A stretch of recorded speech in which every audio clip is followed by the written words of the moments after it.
Maxim 7. If you are feeling wronged by anyone, do not wish for revenge. Instead, think this comes from God and be grateful. Almost all religions unanimously agree that whatever happens is the result of our actions. Nobody ever suffers in contravention to this principle. When such is the case, one will naturally be led to the conclusion that it is really the fate which he himself has built up. Truly speaking, we ourselves are the makers of fate. Underline ಮಾಡ್ಕೊಳ್ರಿ. Truly speaking, we are the makers of our fate. When we do something by applying our mind and heart, we form impressions thereof at the base, which remains there in the seed form till they are washed up by the effect of bhogam, the process of undergoing the effect. The bhogam is thus essential and indispensable. As a rule, nature wants to keep everything pure and crystal clear, just as it had originally come down in the beginning. Even the slightest coating wheels wields its lusters. This is itself, being a power, assumes a kind of life which we relate with our own karmas or actions. It is because we pose ourselves as the doers. ಇಲ್ಲಿ underline ಮಾಡ್ಕೊಳ್ರಿ ಇದು. Even the slightest coating wields its luster.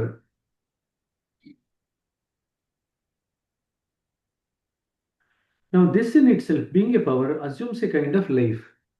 So, in other words, the coating that we have given acquires a life of its own. The coating that we have given acquires a life of its own. Originally, the coating was lifeless. By paying attention to the coating again and again, we actually make it full of life. Okay, it is we who give life to the wheels or the coverings. Assumes a kind of life which we relate with our own karmas, our actions. So we give power to these coverings and then we blame our karmas for some of the things that we actually undergo. It is because we pose ourselves as the doers. This very thought forms its impressions. So, ಅದು underline ಮಾಡ್ಕೊಳ್ರಿ last two lines. We pose ourselves as the doers, and this very thought becomes the reason for impressions. From thoughts. When such thoughts get accumulated, they form numerous coils. The heat of the thought contained in them promotes the growth of activity, which sets up a sort of boiling action in it.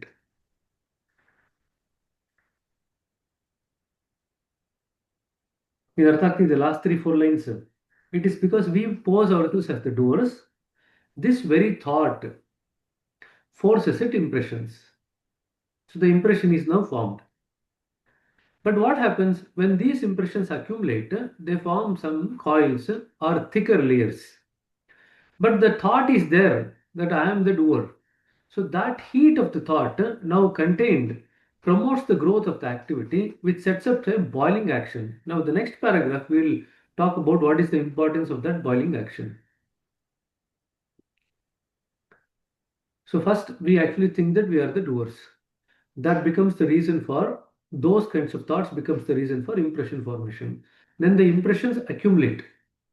But the thought which was originally there, which is I am the doer thought, contains heat. Now the heat accumulates over a period of time with the accumulation of the samskaras, and then it sets up a boiling action. According to the law of nature, everything tends to go back to its source. Since owing to the continuous contact of the heat, its heaviness grows unendurable, it becomes necessary for it to return to the origin in order to relieve itself of the weight. So the heat which was there now it becomes unbearable. In order that we go back to our original state, remember the original state is without the covering of the wheels and without the heat. That's our original state. So now the coverings has heat in it. Now over a period of time when the heat accumulates, it becomes unbearable. That is when we feel that we need to go back to the original state. Now what happens? It becomes necessary for it to return to origin in order to relieve itself of the weight of the samskaras. Now, the heat is there in that weight of the samskaras. Things coming out even from the smaller things get expanded when they find sufficient scope for it. The expansion is full with force according to the volume it covers because the things which have sprung up naturally possesses power. When this is the case, it turns now another phase and begins to cover all over all the available space, affecting even the layers reserved for bhogam. This leads to the commencement of sufferings. Did anybody make any sense of this?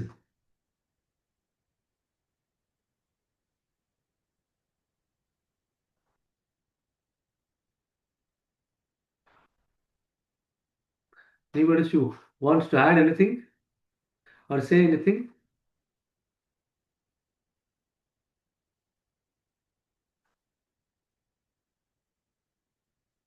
Bharat is totally lost. At least Ganeshan and Gopal Krishna at least are recognizing that they are lost. Bharat is lost to such an extent that he doesn't know that he is lost. Anyway, go back to the middle of the paragraph.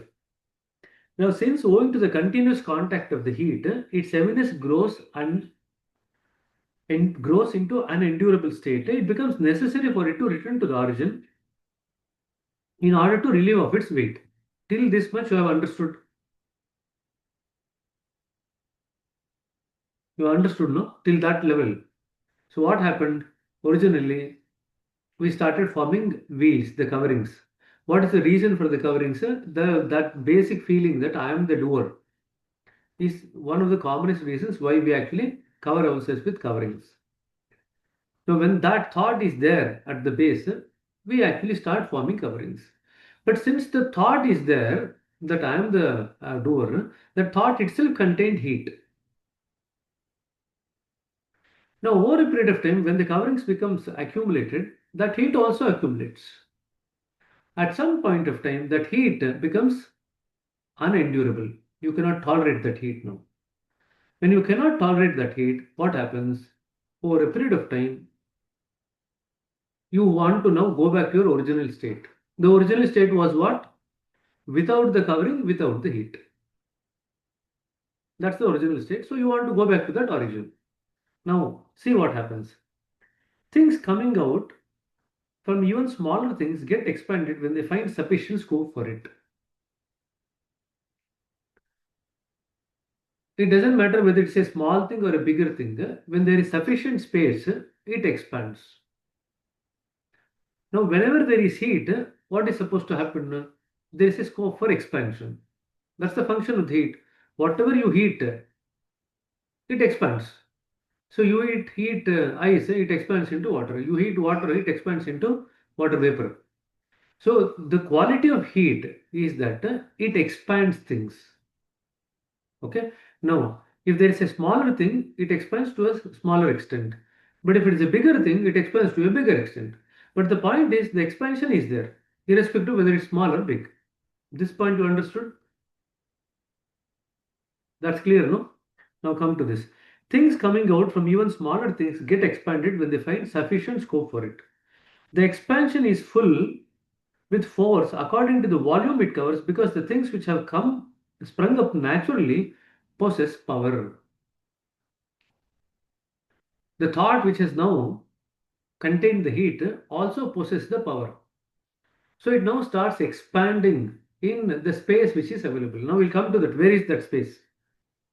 Now you have to ask the question, where is that space? Where is it expanding? We'll come to that.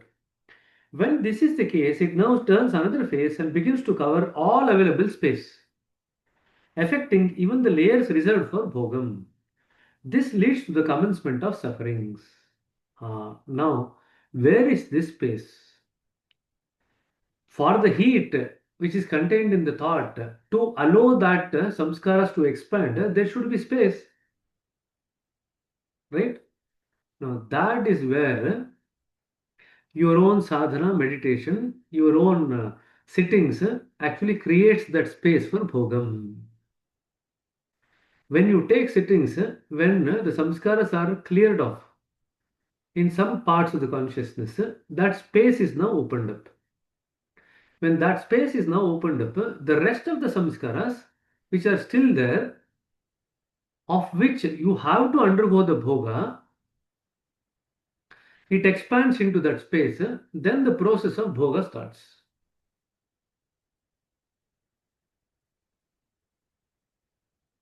Does it make sense? The bhoga starts, accelerates when you take regular sittings. Of course, in regular sittings, what happens? Some of the samskaras are cleaned off without the need for the bhoga. Right? We read about it. When we clean off, we don't experience the effects of that bhoga, effects of the samskaras as bhoga. However, there are a particular set of samskaras which we have to undergo the bhoga of. But for the bhoga to commencement, for commencement of the bhoga, there needs to be expansion of these bhoga related samskaras. For bhoga related samskaras to expand, you need to have the space. When the space is available, the heat which is contained in the samskaras, in the thought that I am the doer, that expands into this space. Now, these samskaras now are expanding into the field of bhoga. This space is called as the field of bhoga. So, when we give sittings, two things occur. The samskaras are cleaned off, those where the bhoga undergoing is not necessary. Those samskaras are cleaned off. For those samskaras where the bhoga undergoing is absolutely necessary or inevitable, now the field is open. When the field is open, what happens is the thought which is there in that samskara, that I am the doer, now starts expanding. When it starts expanding, it covers this space which is reserved for the bhoga. Once this covers this space which is reserved for the bhoga, in that space of consciousness, you start undergoing the sufferings. You start feeling that you are now suffering. Does it make sense? Can somebody now elaborate and expand again so that I can get some clarity? Each one can add one point. Try it out.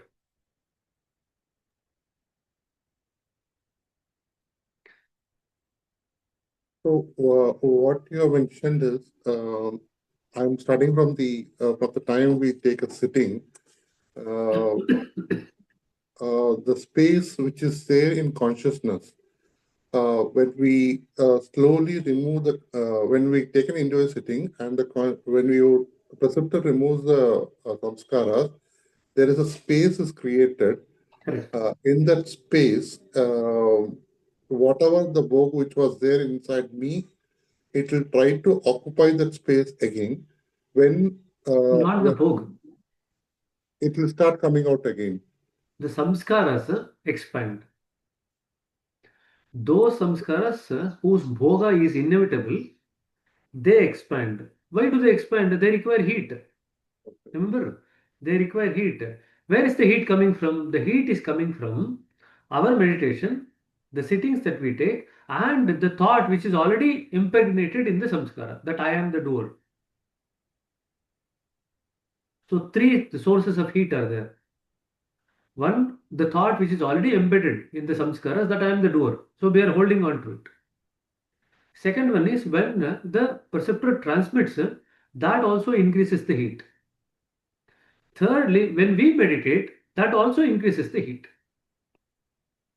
So at three levels, the heat increases. When the heat increases, the samskaras which are reserved for the bhogam, they expand. When they expand, they now occupy that space in the consciousness, which is now called as the field of bhogam. Previously, that field was not there. When the field was not there, the samskaras were stacked up with one another closely. So there was no space for expansion. When there was no space for expansion, there was no suffering also. There are many people who have come to meditation, and in the initial few months or few years of meditation, they have faced lot of trials and tribulations. And many people who have not been able to tolerate that, they have left meditation, saying that this is not one for me. And now you understand what is happening. The samskaras were stacked up so closely, there is no space for expansion for the bhoga to commence.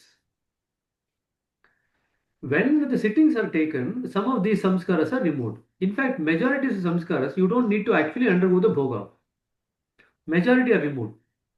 But there are some set of samskaras, the bhoga of which is inevitable.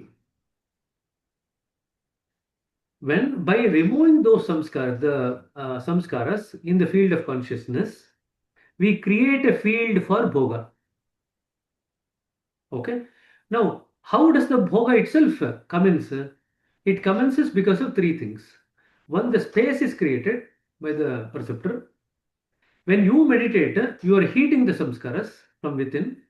The heat is already there in the samskara because of the thought that I am the doer. These three things enable now for the samskaras whose bhoga is inevitable to start expanding. It expands into this field that has been now created. Now the field of bhoga now starts taking over. And where do you experience the suffering?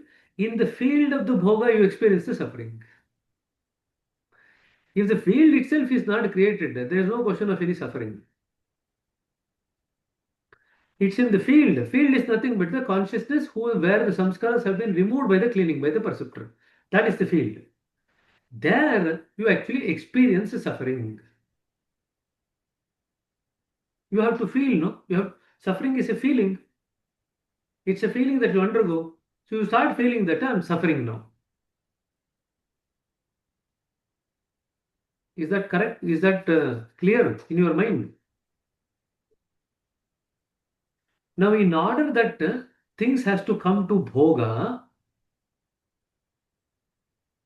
at a faster rate, you have to undertake the sittings. What's the difference between individual sittings that you take in terms of the effect on the samskaras and versus the bhoga? What is the difference? You have read it in heartfulness way.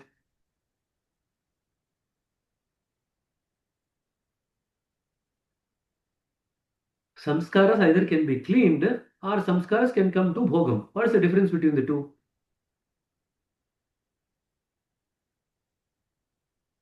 If anyway nature is working to bring out the samskaras to bhogam, why actually take sitting at all? Bhoga, nature does it one at a time. So that's the difference. Correct. So bhoga is a very slow process. And now you can understand why it is a slow process. Can anybody say why it is a slow process? It only removes the first layer of the bhogam. Apart from that, There is no effort to remove samskara. there is no effort. Nature will work on you. Whether you put in effort or not, it doesn't matter. Nature is working. So why is that bhoga comes only one at a time? They're stacked up as layers, and so one comes out and then comes out. So what is lacking there? The space that is there. The space. Since the space is lacking, there is hardly any space even for one samskara to come to bhoga.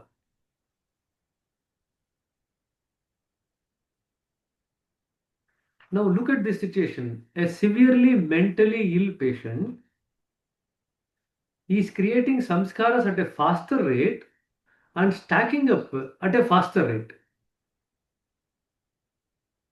Now, when the samskaras are created at a faster rate and they are stacked up together at a faster rate and over a period of time because of the lack of space, it becomes more and more solidified. That is when we say that that person has developed irreversible mental illness. Can you see? Now, what is supposed to happen to a person who takes the sitting, who has this kind of a set of samskaras? solidified samskaras, and now it starts taking sittings. And we tell them not to meditate it. We only tell them take sittings. What happens now?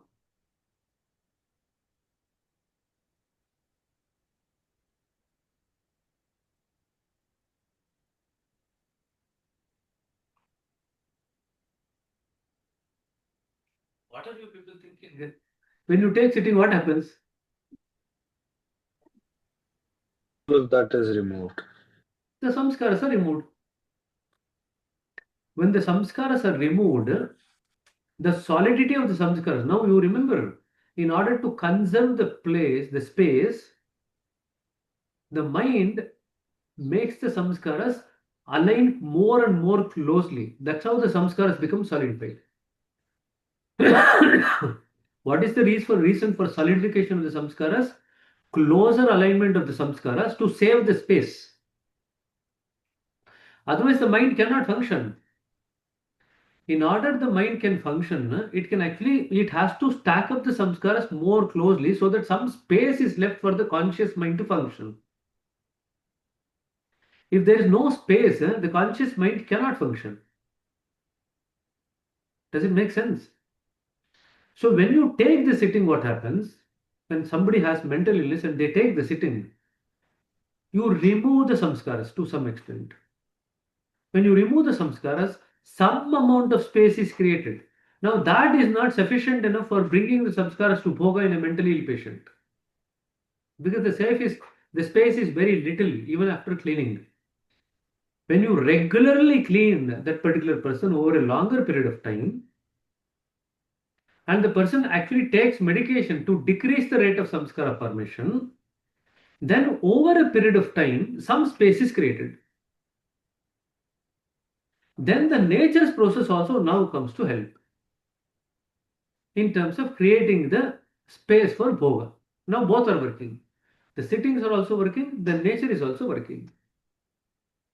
Does it make sense? When too much samskaras are created because of mental illness, they get closely stacked up. And when you kind of cram too many things into a small space, it appears like solid because you have crammed so many things. When you remove some of those samskaras because of the cleaning, some space opens up. Now, this particular mentally ill patient, when they take these few initial sittings, they actually start feeling better. Why do they feel better? Not because all the samskaras are gone to a large extent. It is just that for the first time they can feel some free space inside. When they feel that free space inside, they feel a bit better. Now I am feeling a bit better. Does it make sense? So now let us go back to these two paragraphs. Please explain. Somebody explain what happens. How do we form the samskaras, and then what happens after the samskaras have been formed? How does it come to bhoga? And how does the perceptor's sitting help in creating that field of bhoga?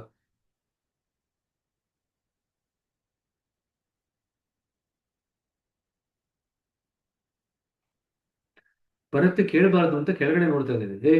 ಮೇಲೆ ನೋಡು.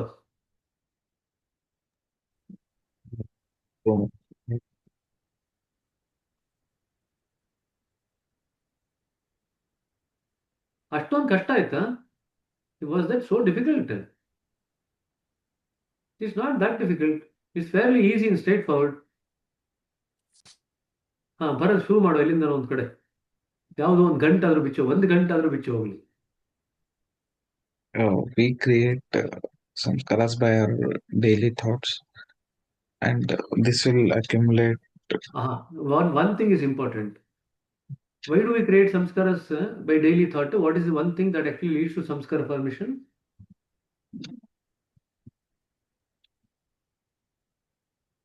The heat of the thought.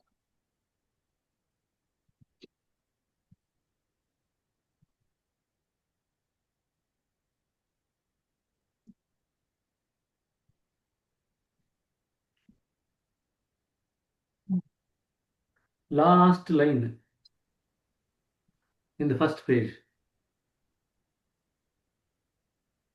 The last We line. pose ourselves as doers. That is the root of the samskara formation. Mm. When that thought is not there, you don't form samskaras much, even if you do the activity. When we do any activity with the idea that I am the doer, we are holding on to that activity and the effect of that particular activity. That I am the doer. We are holding on to that activity and the effect of that activity. The effect of that activity is the samskara. You got the point? That's the starting stage. So if you want to stop samskara formation, what you have to do? We don't have to think that we are the doers. That's all. Give up the idea that we are the doers. That's all. To that extent, that when that thought is not impregnated in the action or the result of the action, then it will not come and attach to us.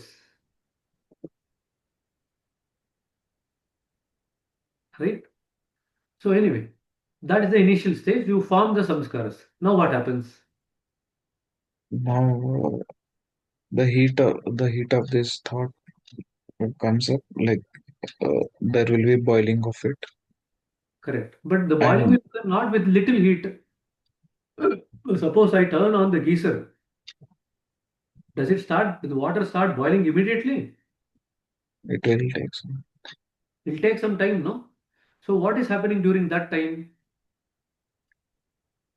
These thoughts will create like getting connected, and it will create boiling heat. More clear. Can somebody say why is it taking time for the boiling action?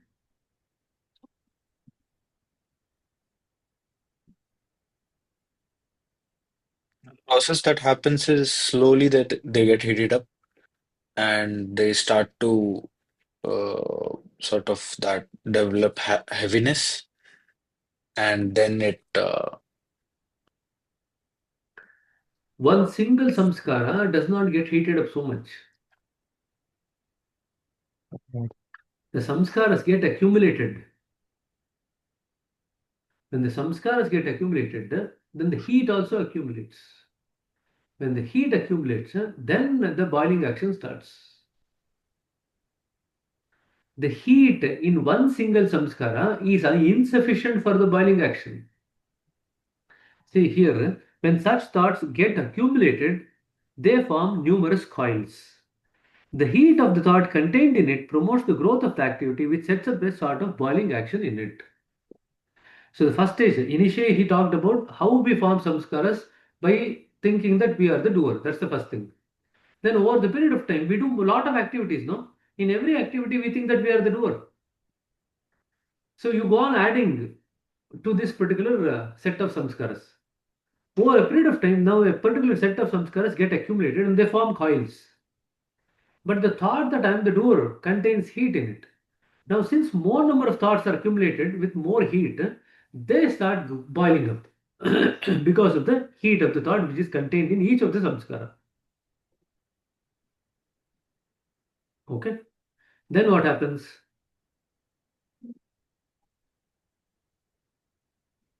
This heat will grow much and much. This The heat, the the heat number of grows, heat the grows boiling more. action is set up. When the boiling action is set up, what happens then? Like they occur the space that will result. The boiling action has occurred. Then what happens? Whenever everything is boiled, what happens? Start Sorry? start to reach the original state. It is trying to reach the original So state, but it when you boil something, what happens? expands. Expands. But remember, for the expansion to occur, there needs to be space, right? If there is only very little space, only one samskara come to bhoga because there is only very little space. So those samskara which is related to the bhogam, only one samskara come at a time for bhogam because there is very little space there. In order that you need to accelerate the process of bhoga, what needs to happen?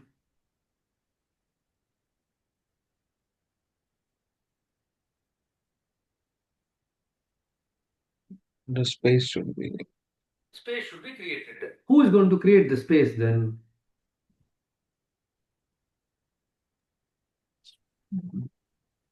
the heat should be and the that should be gone. Then the space will be created. Correct. But who is going to create that space? Either Heat. nature Through or sittings. preceptors. Yourself, Through you can sittings. create the heat. You can create the heat by your own meditation, Meditation. right? Second, the thought which is already there in the samskara also has a heat. That is now boiling up. Secondly. Thirdly, when you take the sittings from the perceptor, they can create the space. Fourthly, whatever little space is available, nature can make this samskara expand into that space and bring that one samskara to bhoga. When you meditate regularly at home, you also tend to add heat to these samskaras and dislodge the samskaras. Multiple things happen to the samskaras when we meditate at home. When we meditate, the samskaras get heated up, they actually raise up from the place where they are deposited in the consciousness to the surface. Some of the samskaras get fried up there only. Third one, when some of these samskaras, which we don't need to actually undergo the bhoga of, they raise up to the surface during the meditation and leave our system. Only those samskaras of which we have to undergo the bhoga of, they now expand into the space of the consciousness. If it's little because of the work of nature, it expands to that space. If it's more space because of the work of the perceptor where they have removed some samskaras, then the samskaras there expand into this particular space which has been opened up.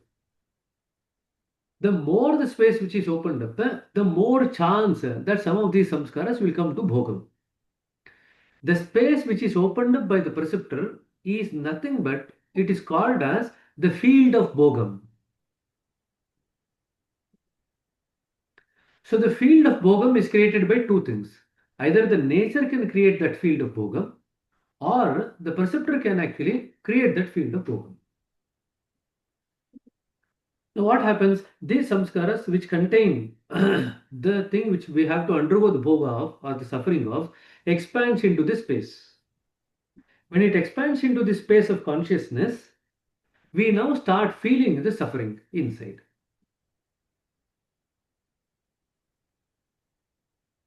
Is that clear? I think many times when we hear, it appears very clear. When we try to explain, it appears not so clear. Correct, Bharat? Is this the answer to your question that you had asked? How to lead an action-packed life without forming samskaras? You got the answer. The root of all samskara formation is the idea that I am the doer. When I say I am the doer, the body is the doer. That is the reason why we form the samskaras. This idea that me as the body and me as the mind are the doers is the fundamental reason why we form all samskaras. So, is this where constant remembrance comes into place that I am Correct. not doing anything? Correct.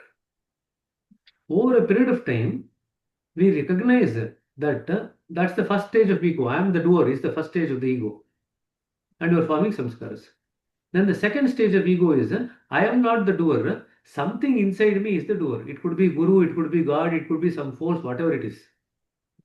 Some other entity within me is the doer. This is the second level of ego. When you come to the third level of ego, you recognize neither you as the body and mind are the doer, nor any entity within you are the doer. He just then feels that everything is happening automatically. That's the third stage of the ego. When you come to the third stage of the ego, then you are said to be on the right track by Babaji. Before we come to the right track, As according to Babuji, we are always in the side track only. The side track of two things, that my body and my mind is the doer, or some other entity. It could be Guru, it could be God, it could be nature, whatever you want to call it. You attribute that to these things, some internal force.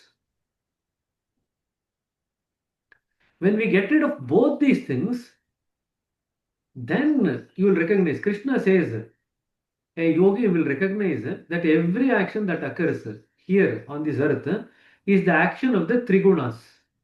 It's nothing to do with me. The trigunas, which are part of the nature, are just doing their stuff all the time. We tend to latch on to what it is doing and then claim responsibility for it. ಕನ್ನಡದೊಳಗೆ ಗಾದೆ ಇದೆ ಗೊತ್ತಾ? ಇದಕ್ಕೆ ಸಂಬಂಧಪಟ್ಟಾಗೆ ಕನ್ನಡದಲ್ಲಿ ಗಾದೆ ಏನೋ ಬರೋದು ಗೊತ್ತೇನೋ? ಗೊತ್ತಿಲ್ಲ. ಬೀದಿಲಿ ಹೋಗೋ ಮಾರಿನ ಮನೆಗೆ ತಂದ್ಕೊಂಡಂಗೆ. ಕೇಳಿದಿರ ಗಾದೆ? You heard of it, no? It's something like this. Two people are fighting in the street. It's nothing to do with you. And you go and get involved in the fight and get beatings. Likewise, everything that is happening to you in this life, to a large extent, is the play of the three gunas of the nature. The sattva guna, the rajo guna, and the tamo guna. They are all acting in tandem with the senses, and they are all doing their job. It's nothing to do with us. They are doing it automatically. Whether you actually add your energy, you add your ownership to it or not, that doesn't matter. They are just doing it all the time. But we tend to add ownership and take responsibility for that and then get entangled. It's like going and trying to get involved in somebody who is fighting, two people who are fighting, and then getting the beatings. That's what we are doing. This is exactly what Krishna says in the Bhagavad Gita. That a yogi will know that all the three gunas are acting in association with the senses and doing everything. That we ourselves have nothing to do with any of these things. Okay. Now, if you look at Ramana Maharshi from this particular context, you will understand why he was so kind of always just saying silent. Nothing to do, nothing to say, just be. That's it. But like, if suppose how will help in this? Because will also start, so that will also should get expanded. How will suppose I want to my will is like I am possessing a will to go towards the center, but this will also will expand somehow. And how will that come into picture of this? It's coming up to 7:20 now. We will take the question tomorrow morning. Is that okay? Now somebody has to help with Bharat with his will now.